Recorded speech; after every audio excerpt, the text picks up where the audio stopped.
तो दोस्तों आज हम फिर से आपके लिए लेकर आए हैं देश दुनिया की तमाम ताजा बड़ी खबरें। सबसे पहली बड़ी खबर में आपको बताएंगे दोस्तों कि ईरान के हमले से बचने के लिए इजराइल ने हमास के सामने टेके घुटने। इजराइल ने हमास को भेजा गाजा पट्टी में युद्ध विराम का प्रस्ताव, लेकिन हमास ने इजराइल के प्रस्ताव को कर दिया खारिज। सीधे जंग लड़ने का किया ऐलान। नेतन्याहू को गाजा पट्टी से बड़ा झटका। अमेरिका में राम मंदिर की झांकी निकालना हिंदुओं को पड़ा भारी। अमेरिका की सरकार ने इसको मुस्लिम विरोधी बताते हुए लगाया बैन। विरोध करते रह गए हिंदूवादी संगठन। हरियाणा विधानसभा चुनाव का गोदी मीडिया ने ओपिनियन पोल किया जारी। गोदी मीडिया के ओपिनियन पोल में हरियाणा में भाजपा को नहीं मिलना बहुमत, कांग्रेस की बन रही है सरकार, मोदी अमित शाह की बड़ी चिंता। बांग्लादेश में तख्ता पलट होने के बाद बांग्लादेश के समर्थन में उतरा पाकिस्तान। पाकिस्तान ने बांग्लादेश की हर किसी तरह की मदद करने का किया ऐलान। शहबाज शरीफ ने लिख दिया यूनुस को चिट्ठी।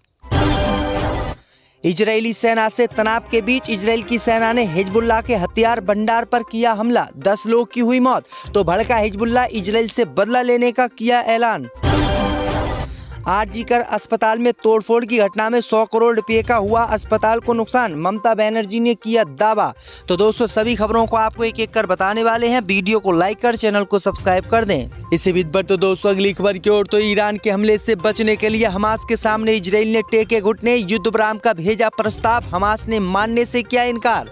दोस्तों आपको बता दें कि इजराइल ईरान तनाव के बीच ईरान के हमले से बचने के लिए इजराइल ने हमास के सामने घुटने टेक दिए हैं और हमास को मनाना अब इजराइल ने शुरू कर दिया है। खबर सामने निकल कर आई दोस्तों कि 10 महीने से गाजा पट्टी में हमास के लड़ाकों से जंग लड़ रहा इजराइल अचानक ही हमास को मनाने जुट गया है और उसने गाजा पट्टी में युद्ध विराम के लिए हमास के पास एक प्रस्ताव भेजा है। लेकिन इस प्रस्ताव को हमास के लड़ाकों ने मानने से इनकार कर दिया और कहा कि इजराइल की बर्बादी अब होना तय है। वहीं आपको बता दें कि इजराइल की सरकार ने हमास से युद्ध विराम के बीच एक नई शर्त रखी थी। इजराइल की सरकार ने कहा कि वह गाजा पट्टी में मिस्र बॉर्डर के अंदर इजरायली सैनिकों को गाजा पट्टी में रखना चाहता है और बंधकों के बदले फिलिस्तीनी कैदियों को वो छोड़ेगा तो जरूर, लेकिन वो फिलिस्तीनी कैदी गाजा पट्टी में नहीं रह पाएंगे, बल्कि उनको गाजा पट्टी और इजराइल छोड़कर किसी तीसरे शहर में रहना होगा। इसी बात पर हमास ने नाराजगी जताई और हमास ने इजराइल के इस सीज फायर प्रस्ताव को खारिज कर दिया और कहा कि हम जंग लड़ने के लिए आपसे तैयार हैं। अगर आप गाजा पट्टी को पूर्ण रूप से खाली करोगे तभी हम आपका सीज फायर प्रस्ताव मानेंगे, वरना नहीं। तो ये बड़ी अपडेट आई दोस्तों कि हमास ने इजराइल का युद्ध विराम का जो प्रस्ताव था उसको खारिज कर दिया। इसी बीच पर तो दोस्तों अगली खबर की ओर। तो अमेरिका में राम मंदिर की झांकी को लेकर विवाद, एकजुट हो गए मुस्लिम संगठन, लगा दिया बैन। दोस्तों आपको बता दें कि अमेरिका के न्यूयॉर्क शहर में आज होने वाली इंडिया डे परेड को लेकर विवाद हो गया है। इसमें शामिल होने वाली राम मंदिर की झांकी का कई संगठनों ने विरोध किया है। कई संगठनों ने इसे मुस्लिम विरोधी बताया है और कहा है कि इसे कार्यक्रम से हटा देना चाहिए। इस झांकी में अयोध्या में बने राम मंदिर को दर्शाया गया है। विरोध करने वाले अंग्रेजी संगठनों का मानना है कि इस झांकी में जिस मंदिर को दर्शाया गया है वह एक विवादित मस्जिद के ऊपर बनाया गया है, इसलिए इसे मुस्लिम विरोधी बताते हुए अंग्रेजों ने आलोचना की है और अमेरिका में इस झांकी पर बैन लगा दिया है।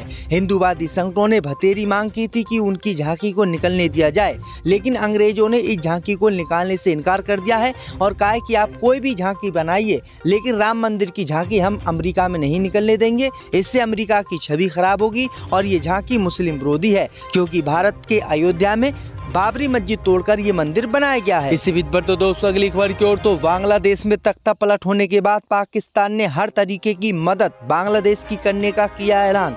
दोस्तों आपको बता दें कि बांग्लादेश में शेख हसीना की सरकार गिरने के बाद अब पाकिस्तान बेहद खुश है। बांग्लादेश में एक अंतरिम सरकार है जिसके प्रमुख नोबेल पुरस्कार विजेता मोहम्मद यूनुस हैं। वहीं आपको बता दें कि पाकिस्तान ने उनके पद ग्रहण करने पर बधाई दी है। पाकिस्तान के प्रधानमंत्री शहबाज शरीफ का एक पत्र सामने आया है जो उन्होंने मोहम्मद यूनुस को 12 अगस्त को लिखा था। इसमें शहबाज ने बांग्लादेश को एक भाईचारे वाला मुस्लिम देश बताया। इसके साथ ही कहा कि वह दक्षिण एशिया में एक भागीदारी के रूप में बांग्लादेश के साथ संबंधों को महत्व देगा। आगे पाकिस्तान ने कहा है कि बांग्लादेश एक मुस्लिम हमारा भाई है, अगर बांग्लादेश को किसी भी चीज की जरूरत पड़ेगी तो पाकिस्तान उसकी मदद करेगा, चाहे खाना हो या फिर सैन्य मदद। इसी बीच पर तो दोस्तों अगली खबर की ओर। तो हरियाणा महाराष्ट्र में भाजपा की बढ़ेगी मुश्किलें, नहीं बननी है सरकार। दोस्तों आपको आपको बता दें कि चुनाव आयोग ने हरियाणा और जम्मू कश्मीर में विधानसभा चुनाव कराने की तारीखों का ऐलान कर दिया। लेकिन खबर सामने निकल कर आई दोस्तों कि जिन दो राज्यों में चुनाव आयोग ने चुनाव कराने की तारीखों का ऐलान किया है वहां बीजेपी की स्थिति बहुत ज्यादा खराब है। अगर बात करें दोस्तों हरियाणा की, तो हरियाणा का एग्जिट पोल गोदी मीडिया न्यूज चैनलों ने जारी किया है।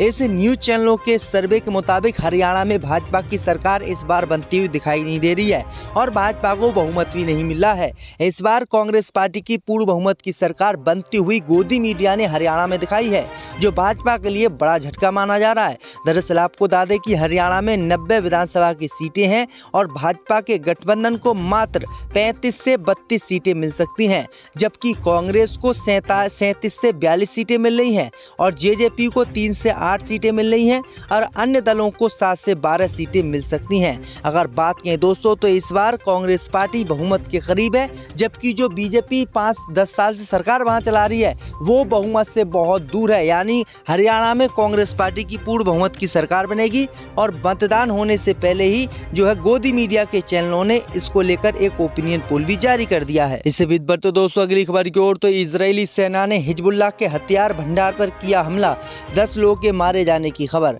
जो दोस्तों आपको बता दें कि ईरान से तनाव के बीच लेबनान के हिजबुल्लाह ने इजराइल की नाक में दम कर रखा है। 1-2 दिन के बाद हिजबुल्लाह मिसाइल से हमला इजराइल पर कर देता है और इजराइल के कई एयरबेसों आम जनता को निशाना बनाता है।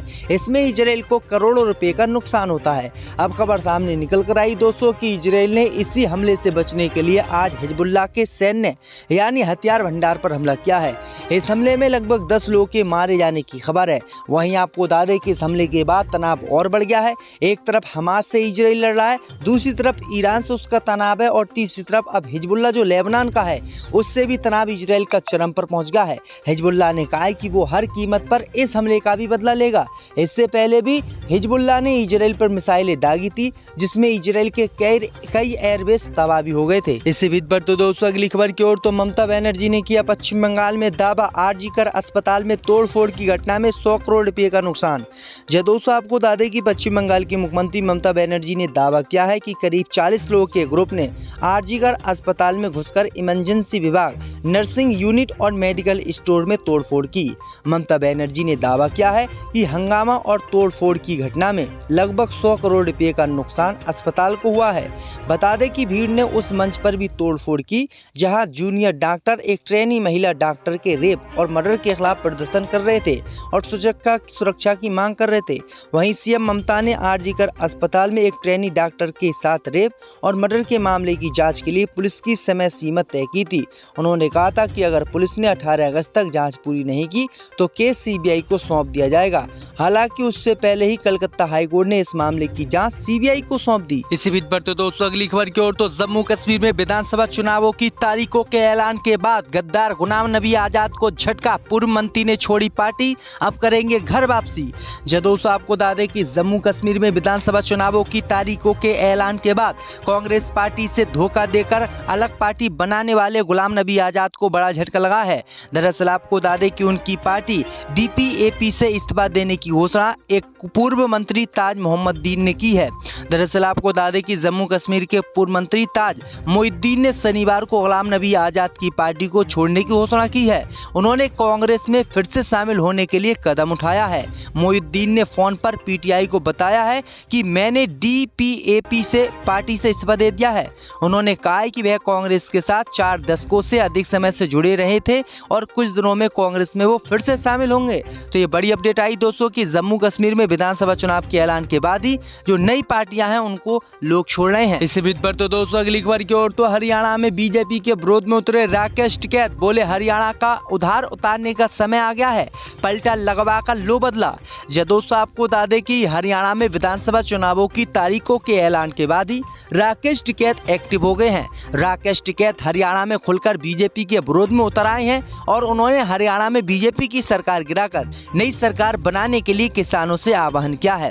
दरअसल आपको बता दें कि किसान नेता राकेश टिकैत ने कहा है कि हरियाणा का उधार उतारने का समय आ गया है, पलटा लगवा कर किसान हरियाणा का कर्ज उतार दें और नई सरकार हरियाणा में बनवा दें। वहीं आपको बता दें कि किसान नेता राकेश टिकैत के इस ऐलान के बाद पूरी भाजपा में खलबली मच गई है, क्योंकि राकेश टिकैत को एंटी मोदी बताया जाता है और वो हमेशा से ही मोदी की आलोचना करते हैं। इसी बीच पर तो दोस्तों अगली खबर की ओर तो कांग्रेस छेड़कर बीजेपी में गए सिंधिया को बड़ा झटका।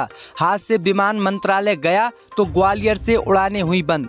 जब दोस्तों आपको बता दें कि कांग्रेस पार्टी छोड़कर बीजेपी में शामिल हुए ग्वालियर राजघराने से आने वाले मध्य प्रदेश के बड़े नेता ज्योतिरादित्य सिंधिया लगातार दूसरी बार मोदी के मंत्रिमंडल में तो जगह बना लिए, लेकिन पहली बार जहां उनके पास उड्डयन और इस्पात मंत्रालय था, वहीं अब उनके पास संचार मंत्रालय का जिम्मा है। उड्डयन मंत्री रहते हुए उन्होंने अपने गृह नगर ग्वालियर में नया एयरपोर्ट बनवाने से लेकर कई नई उड़ानें भी शुरू करवाई थी, लेकिन सिंधिया के हाथ से उड्डयन मंत्रालय जाते ही अब ग्वालियर से उड़ानें छिनने लगी हैं।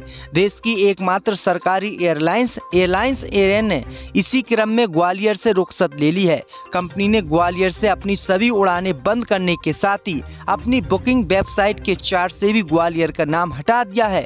ये बड़ी अपडेट आई दोस्तों की ज्योतिरादित्य सिंधिया के बीजेपी में रहने के बावजूद भी ग्वालियर का एयरपोर्ट बंद हो गया है।